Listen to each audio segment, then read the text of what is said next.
Ya, dah. 1, 2, 3. Pas. 1, 2, 3. Hai. Menung jauh nampak. Ingat girlfriend kat Malaysia ke? Tak adalah. Mana ada girlfriend? Syamil, Lia nak tanya sesuatu boleh tak? Tanyalah, apa dia? Syamil ni memang pandai cipta ayat-ayat cinta ni. Tak adalah. Syamil bercinta pun tak pernah.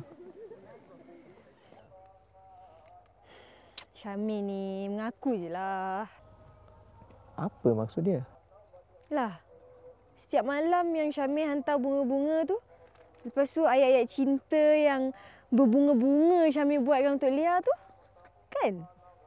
Syamil, cakap je lah yang Syamil suka Lia. Tak payah nak suruh lagi. Lihat, Syamil tak pernah.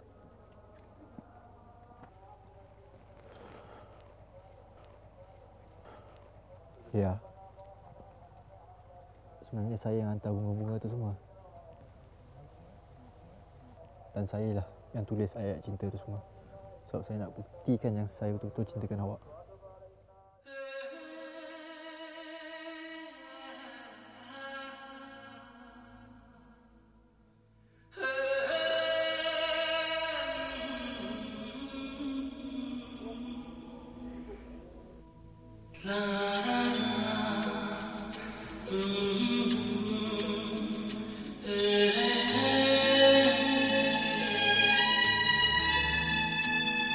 तुमने ना जाना कि मैं दीवाना लेकर आया हूँ दिल का नजराना मेरे दिल की है जो दास्तां